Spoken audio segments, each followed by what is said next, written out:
Do you remember what that question was that was on that Facebook group? Like, how does the, what are you guys talking about when you say action or setup, or do you remember what the specific question was? I don't. Okay. I don't. Hey everybody, this is Matt. We're at Texas Toast Guitars. Thanks for watching another video on how to make your guitar play great in 2024. We're doing a little bit of different stuff today, so thanks for tuning in, and let us know what you think in the comment section down below. You know, you guys might not know this, but I read all the comments. I might not comment on everything. In fact, I try to not comment on old videos. I'll comment for the first 24 hours of a current video, unless it's someone who asks a question that I feel is really poignant. But I read all your comments, okay? If you want me to comment on one of your comments, you have to get in on the action right away. Okay. So Joy and I were talking the other day, and she was reading me a question, and because she's not a guitar player, she's like, well, what does that mean? And so she read this question to me that was on some Facebook group, and it was essentially like, what are you guys talking about when you say my action is too high or too low, or my setup is this, that, or the other, or the feel of the guitar? And I thought that's a great question. And maybe a lot of people think that, you know, they know and they don't, or maybe a lot of people do, but they want to know what I think, or maybe they're just really bored on Sunday and they want to watch me do a video. So let's do a video. I have a guitar that we just did in conjunction with Dylan Pickups. In fact, it actually has Dylan's name on the headstock. This guitar is going to ship out to a customer, and this thing is beautiful. This is actually one of our $9,000 Strats. We don't charge $9,000 for it though. These bodies come from Steve at Maximum Guitar Works. This is like a 1 or 2 piece swamp ash body, and it's like it's so, man, this thing is so awesome. The neck is also done at Steve's. It's a quarter sawn piece of maple. In this case, it's got an ebony fretboard, and it's just beautiful. It's got all Callahan hardware. It's got Dylan pickups, so it's got like all of the really good stuff. And I think we sell these for $2,600, something like that. It's whatever the workshop costs. So, but God, this thing is like in the land of Strats. If you guys might know this, I'm not a super huge Fender nerd, but I know that a lot of people are, and I think that's cool. But yeah, so like in the land of like Strat geek outable stuff, this is like totally geek outable. Because it's got everything cool. It doesn't say Fender on it, and I actually think that's cooler. Please don't take that the wrong way, Internet. I love Fender guitars, I love Gibson guitars, but I also like, there's life outside of Fullerton, California, and outside of Nashville. So keep that in mind. All right. So talking about like how to set your guitar up and stuff, it's actually pretty easy. It's all about measurements, and it's all about feel. So I'm going to tell you how I do it. I'm going to show you some tools that I use, and we're going to talk about why I like what I like, and it might not be what you like, and that's okay too. So anyway, we got this Strat here. I also have a Tone Pros 2-Nomatic bridge. This would be when I'm talking about Gibson versus Fender.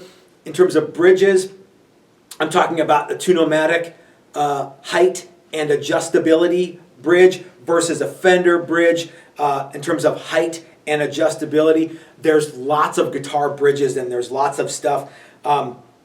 They can be tremolo, they can be hardtail, they can be whatever, but for the purposes of this video, let's say there's Fender bridges and Gibson bridges. Cool?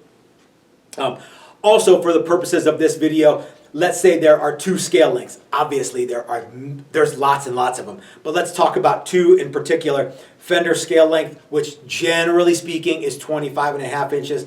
Gibson scale length, which generally speaking these days is 24 3/4. Don't blow up my comment section saying Fender made this and Gibson made that. I know all that. You know all that. So unless you just want to let everyone know how much of a turd you are, you don't need to put that in the comment section, okay? So let's bring the camera in a little bit, and we'll talk about what it means to have your guitar set up, and what measuring tools you're going to want to have, and action, and this, that, and the other. Let's jump right in. And of course, we're going to be using tools from Stu Mac today. And let's move my Tone Pro 2-Nomatic out of the way.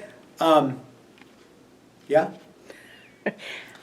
All right, so we got the camera moved so you guys can see the guitar. There's going to be 3 primary areas where we're going to measure. We're going to, or where we're going to measure and or adjust. Okay, I don't know if we can see it, but we're going to measure the nut area here. We're going to measure the 12th fret area here, and we're going to adjust the bridge saddles, the nut height, and the pickups. Okay, so those areas there are going to be the thing that are going to get your setup 99% of the way that you want it, okay? Now, this presupposes that 1, your frets are level and good. 2, that your truss rod is adjusted the way that you want it. Let's talk a little bit about that. I know we've talked about frets and truss rod a lot lately. Your frets all have to be level. That means that if each fret is, say, 50 thousandths from the bottom of the fret, or the top of the fretboard to the top of the fret is 50 thousandths, they all need to be that. Now, someone's going to go, what about fall away? Let's put a pin in that and come back to it. For the purposes of what we're going to talk about now, let's assume that all these frets are exactly the same height from the top of the fretboard to the top of the fret, or the bottom of the fret to the top of the fret, okay? They're not 50 thousandths, but you guys get the idea. That's a nice round number. So all the frets have to be level and consistent. The other thing is that your truss rod has to be adjusted the way that you like. I like my fretboard to be dead flat, meaning I like to adjust the truss rod so that the distance from the top of this fret to the top of this fret to the top of this fret is identical all the way across the board. I don't want any relief in my neck. Relief is like a smiley face in the neck. I don't like smiley faces. You guys should know that by now. I like flat faces. So I like my fretboards to be dead flat. The flatter, the better. You can choose whatever you like. Okay, so we got all that. We got all that stuff. The first thing that I like to do is start by measuring the distance from the bottom of the nut to the top of the first fret. And that is where this little tool from Stu Mack comes in. You guys have seen this a bunch of times. This is a nut slot gauge, and what it tells me is, well, it tells me how far it is from the bottom of the nut slot on every string to the top of the first fret, and I can move it from string to string. I like to start at 20 thousandths from the bottom of the string to the top of the fret. You can go a little lower than that, or you can go a little higher than that. Let's say 20 thousandths is a good place to start. If you're in millimeters, you're going to have to convert. Okay? The next thing that I like to do is I like to come to the 12th fret, and I like to do the same measurement. Now, I get in trouble for using this on my 12th fret measurement because people say dumb stuff like, well, the plunger's going to push the string down a little bit. Okay, fine, don't use that. Use the string action gauge from Stu Mack. This is another great tool. I couldn't even tell you how many of these are around the shop. There's probably a dozen of them within 10 feet of me right now.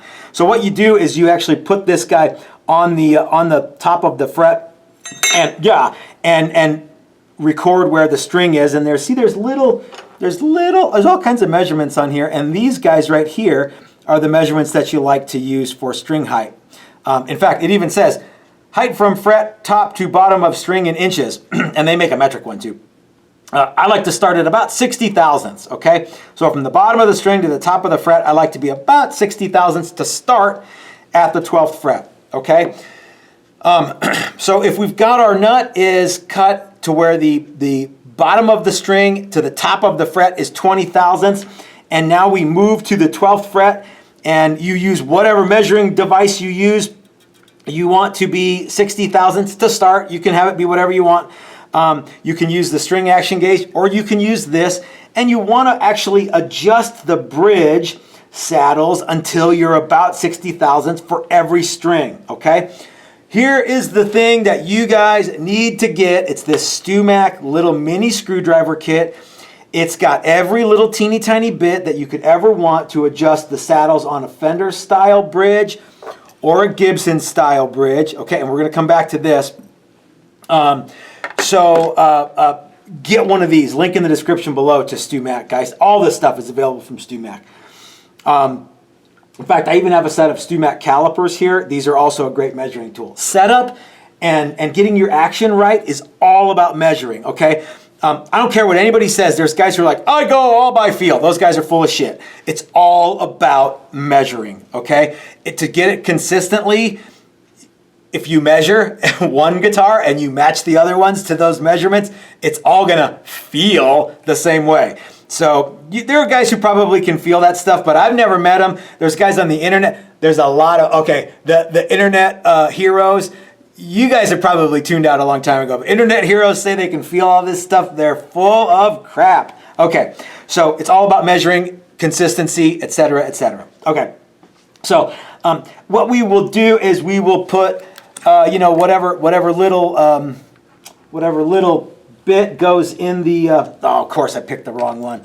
Whatever little teeny tiny adjuster thing goes in the saddle, and we will raise and lower the saddle based on the measurement at the 12th fret. Okay, so that will give us a couple of things. One, it'll get the if everything here at the nut end is 20 thousandths from the bottom of the nut slot to the top of the fret, and everything at the 12th fret is 60 thousandths, and we adjust it individually per string, that will mean that our saddles are all at the right radius, whether it's 10 inch or 7 1/4 or 9 1/2 or 12 or 16 or dead flat or whatever.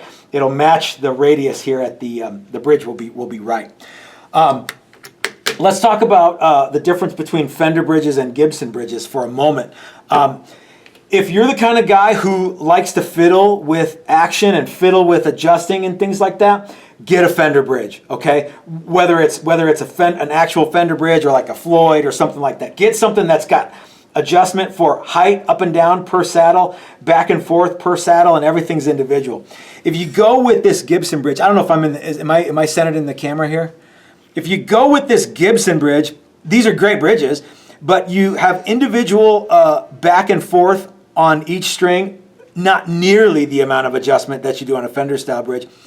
But you don't have individual height. You have overall height. You can raise this whole bridge, and you can kind of angle it a little bit, but it raises up and down all of it at once. So if you have, let's say you have one string that's a little too low and everything else is perfect on a Tune-O-Matic, you know what you have to do. You have to raise the whole thing up and file everything down until you get it exactly right. So this is a kind of a get it right, set it and forget it. Don't mess with it. Not that the Fender one you have to constantly tweak, but the point I'm making is if you really like adjusting stuff, go with a Fender bridge. Okay. The other thing that we'll talk about is getting pickups to the right height, and that's another one of those things where you might go, you might want to use a caliper to measure some stuff, or you might want to use this string action gauge. There's lots and lots and lots of measurement here. However, the magnets in the pickups, well, they're magnets, and so they touch all this stuff. But you can get that stuff set and get that exactly right too for every guitar that you got. Okay.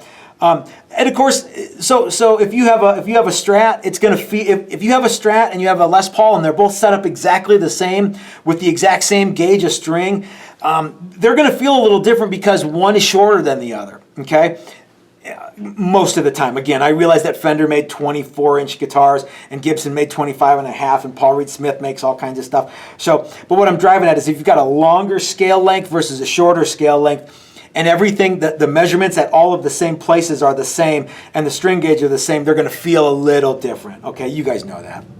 So that's what I'm getting at when I'm talking about setup. We didn't really talk about intonation because that's a kind of a different video. But intonation is essentially adjusting the saddles fore and aft so that the strings are in tune all the way down the fretboard, okay? Not just in the first 5 positions, but all the way down. And you can really get in, you can deep dive and get into some heavy minutia on that stuff, which we will do, that deserves its own video, okay? So if you go 20 thousandths at the nut, 60 thousandths at the 12th fret, and then kind of tweak from there, depending on what kind of a player you are. If you're a very soft touch player, you might want lighter strings, you might want lower action. 10 thousandths at the nut, 40 thousandths at the 12th fret. If you if you wrestle your guitar, you might want it to be a little higher. We've set guitars up for people and they're like, I like a really low action. We make it crazy low and they're like, whoa, I need it a little higher than this. If you tune your strings down, oh, that's the other thing. This all assumes that the strings are tuned to concert pitch.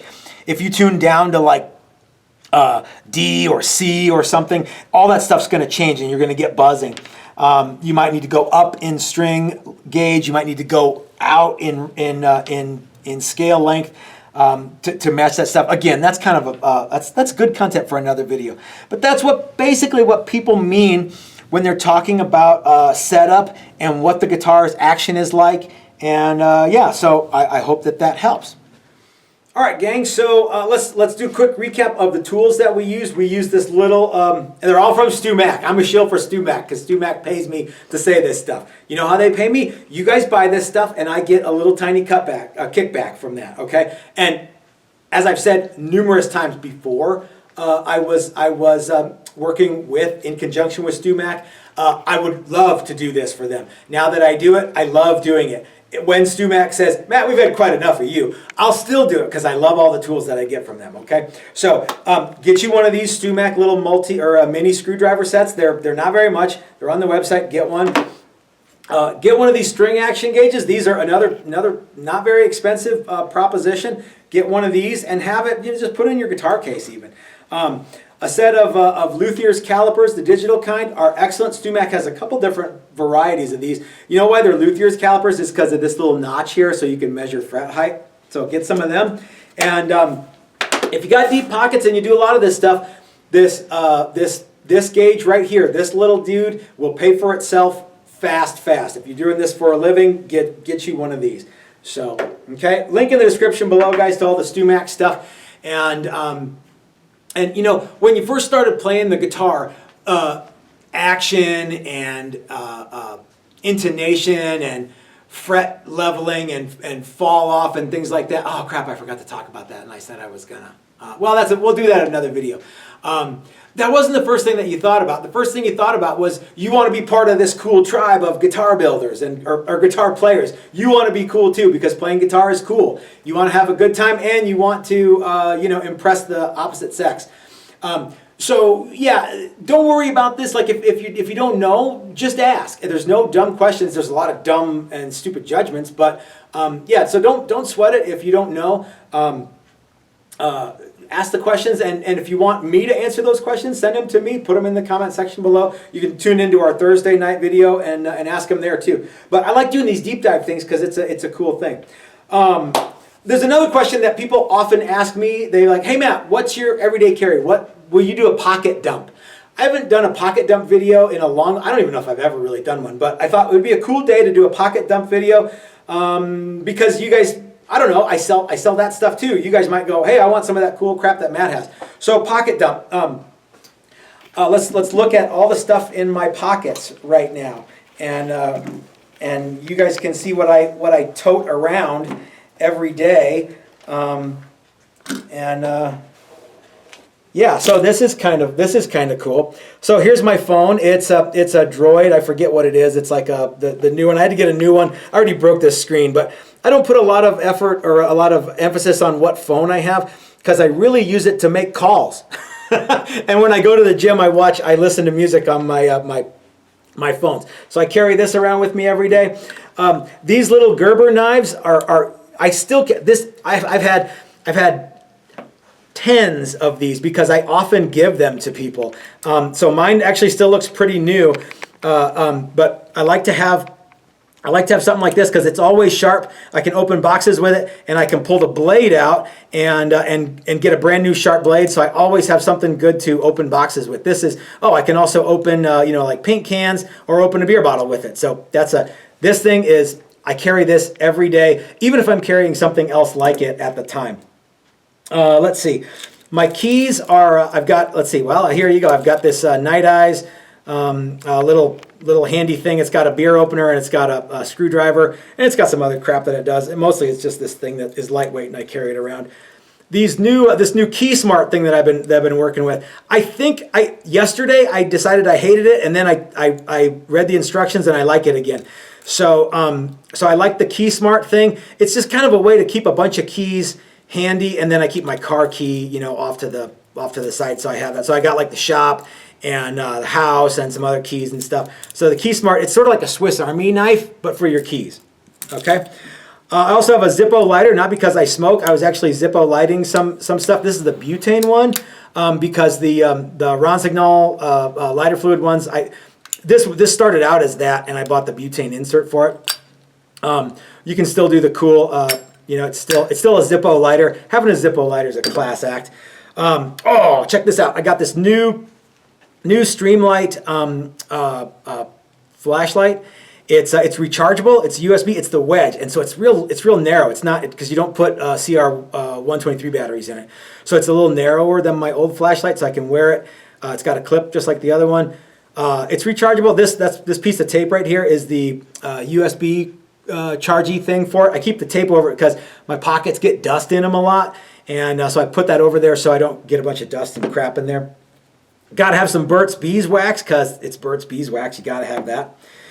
Today I'm carrying this Gerber Applegate Fairburn style folding knife. I don't know why. I think it's cool. I've got the full size one. I've got two of them. I've got two of the fixed blade ones, but this is a cool one. I don't know what I carry this for. Yeah, stupid thing. All right. So then I've got my wallet. This is a what is this? This is a Columbia. I've had this thing for a long time. You can see it's got a money clip on there. I have $2, man. I can go get a cheeseburger, and it's got places for other stuff, ID and things like that. So that's pretty much what I carry in my pockets every day. So hope that you guys enjoyed this video. Hope that this gave you some insight about what I carry around in my pockets every day. Hope you like the thing about the setup deal. Feel free to ask me some more questions about it. But let's wrap this one up, guys. Thanks for watching this Matt at Texas Toast. Reminding you, if you're so smart, start your own YouTube channel. That's what I did. We'll see you next time.